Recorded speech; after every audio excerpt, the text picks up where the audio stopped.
thing to sports. You heard about Gordon and his hamstring. Yes. And that they announced that morning that he's not playing, right? Yes. And then he played. That was brought to you by the secret sauce, right? There's something that has to happen. First of all, I think it was bad media. Why did it's usually they're not that far off on a pivotal game like that, even though they got blown out, and you can lead into your off-season lead in there. But like I said, like Curry, I was surprised didn't play either. These are hamstrings, unless it's being torn off the bone. And maybe we'll bring some anatomy next time. Okay. But tearing off the bone is like, yeah, you can't do that. But a mid-belly, like the hamstrings have big muscle from your buttocks, not ass, buttocks down to your knee, where you have a lot of muscle. There's a lot of structure there. There's a lot of structure that can overtake, right? You can compensate. You wrap it, you brace it, you secret sauce it, and you play. That's why I was surprised with Curry. Like, did he not feel mentally? Because you've talked about that a lot, like the mental angle. If we're not going to win this, why am I putting my hamstring on the line? Right. Gordon felt. Well, you've talked about it. Game 7. Yeah, you've talked about it too, though. Before that's individualistic. Like, is the guy equipped to be able to be in that spot of I'm not right here. I got to find a way. Yeah, and Curry in all his career was that. I mean, I'm not calling him out or anything, but I like to see the Did he make a MRI. business decision? Did he make a decision? I don't know if we can win with or without me. Me at 75% isn't going to make a difference because we're not playing. I don't know. Where Gordon was, Game 7, we putting everything out. We got a team that can win, and then they got blown out. But They won after the first quarter. There's also something I believe with like you're going to lay out this is what could happen and going for it. And I think that in this case too, a lot of the determining factor is they've already got chips. Yeah. You know what I mean? So if you don't have chips, you're willing, like, and I mean by championships. You're willing to die. They already so it might be a more of a dollar decision because you've already got those. That sort of comes into it too. And what it's telling me is that it would hurt more in the long run, right? So if he tried it and played with it, and you got to remember Steph Curry too. He's not that he's slight for an NBA guy, so a little bit. Not saying he's not tough or whatever, but he's not a big bruising guy. no, So he's the finesse guy on the outside. that's what it is. So you got to prepare. The secret sauce, things like that. We do have a lot of things going on. I just talked to one of my colleagues out in Utah. Our field alone, PM&R, physical medicine rehabilitation, new techniques are coming out. New stuff's coming out. The biologics are coming out. The old medical terminology we're passing it. Like AI's here. It's going to be here. The peptide, the biologics, I can't say so. I can say whatever the heck I want. You can. Yeah, you can. The peptides, the stem cells, the exosomes, stuff we're doing, we're uncovering from the body's natural healing, which is the best. The rainforest, these herbs came from the rainforest. These are self-healing. They put a salve on me and my gushing wound healed in 2 days. But that's the stuff that we're learning from. And because of AI, because of technology, because of these biochemists, we're advancing way quicker. We're going to do things in the next 2 years that we haven't done in 20 years. And is the FDA aboard? I don't want to get political. Oh, no, yeah, Doc. We don't want to go there. But the FDA is getting pressure from the current people to advance stuff quickly. So I think, like, what I try to do is being cutting edge. People make fun of me, cutting edge. I'm still this old. But you need to start going, oh, God. Am I going to do this? Yes, probably. My medical people, like for insurance, they're a hindrance to the advancements of what we need to do. Yeah, we've covered that before. They are the grouping of 75% of the people is satisfactory to these insurance companies. Okay, which isn't going to do it. We're not going to be cutting edge. We're not going to have the kid back out there. I'm talking about kids playing lacrosse. Mm-hmm. Their medical is like holding them back. There's kids like I have to do a shout out to my son. He won MVP of the year. Shout out. For lacrosse. and the coach says, this kid's played through a lot of injuries, and he winks over to us, meaning your dads can keep you on the field versus a few other kids that were out for the season. It's what you know. It's who you know. I don't want you challenging doctors, but you need to know what the motivation is. You can ask questions. You ask questions, but the thing is, some of these skill set doctors that are agreeing to what the insurance is dictating, it's not the doctor you want to go to. You want the doctor that's going to fight for you. You want the doctor that's going to do what's right for you. Yeah, and believe me, I'm getting tired of it too. They're wearing you down. They do wear you down. You got to stay in the fight, Doc. Hey, we got a question for you here in the super chat. I'm just rapping. At Great Lakes 24, question for you, Doc. What's your stance on foot strike pattern while running and reducing risk for stress fractures and injuries? So that covers a lot of different things. The stress fractures should never happen. Stress fractures, there's a medical, or you're running on poor surfaces, or your running shoes are not good. When you talk about foot strike, you're talking about heel. You hit heel first, you hit heel, and then you roll the outside of your foot, and then you come to the foot, and then you push off. That's a proper way of running. You don't foot slap, you don't invert.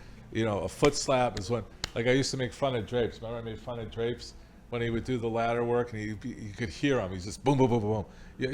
You got to be lighter. So what that means is there's certain muscles that hit the ground and certain muscles that you don't leave your foot on the ground. So it's the muscles moving back and forth. Is to address the stress fractures shouldn't happen unless you're doing something wrong. Average running, unless you're putting in, usually my stress fractures happen in my females because of, how do you say it? They're not healthy. They're running so much, their bone structure gets weakened, their period, everything kind of changes on them. With guys, you should have enough structure to the bone. Anatomically, there could be just a overlying problem, but stress fractures are not normal with runners. So, and what was the third thing he asked? It was, let me see here. No, just your stance on foot strike pattern while running and reducing risk for stress fractures and injuries. Proper running shoes. The development of the shoes and the science behind it is no joke. It's helpful. Everything's there. The only negative on that, which I always try to be glass half full, the negative is that your foot could actually become weaker, because I think you should still spend time running barefoot in the sand, doing barefoot exercises, things like that, because the actual small muscles in your foot are being taken, it's like you're wearing a boot with some of these shoes. So it can actually weaken the actual foot. So you have to maintain strength in the foot, because if you do get an awkward or you wear a shoe too long, you can put more pressures on that foot eventually. Doc, I had a quick one for you. Spenny, I don't know. Do we have the video? Yep. The Jokic video. This is funny. It's funny, but it leads into a serious question. We were talking about the Nuggets in their Game 7, Nikola Jokic. A reporter asked him, so what's the plans right now? What are you going to do next? We will see, But from now, next couple of days, there's going to be a lot of beer probably. We will see, but for the next couple of days, it'll be a lot of beer, probably. Doc, which leads me to a question, and this is serious too. And I think this is where everybody can kind of Jokic is doing it. It's funny stuff like that. I take 2 weeks a year where I don't go to the gym. Okay. 2 weeks a year. Which 2 weeks? The same 2 weeks? Between Christmas and New Year's. All right. Typically, and then a week sometime in the summer. Whatever the schedule allows for. Okay. If you for Jokic, who is a world-class athlete that says, it's going to be a lot of beer for the next couple of weeks, when do you cross that line? When you say, all right, I'm enjoying my work. You know what I'm saying? I'm feeling myself. I'm going to cut loose. I'm going to have 3 or 4 beers a day for the next couple of days. I'm going to cut loose and have some chicken wings and stuff like that. It's okay to do but what's the line, Doc? What's the line for Jokic or an NBA guy like that when you get to the offseason? Well, what's he weigh? About 300, 280? About Probably, 280. yeah. Yeah, about 280. Yeah, I mean, he's got a lot of leadway. I'm sure it's going to be more than 3 beers in that But day. you know what I mean. Maybe 3 cases. It's funny. It's not. There's no rule. It's what they're used to, what their culture is, where they came from. What about for us? The the normal people who aren't No, burning. You're not thousands of allowed to have calories. any time off. There's no Yeah. time off here. The thing is it's like you say, when you come back, like you described yourself as, I take a week off or 2 weeks Yeah. off. I take a We week can off. go decades, right? So if you do that in your 20s, you pop back. Like for me personally, in my 20s, I take a couple weeks off.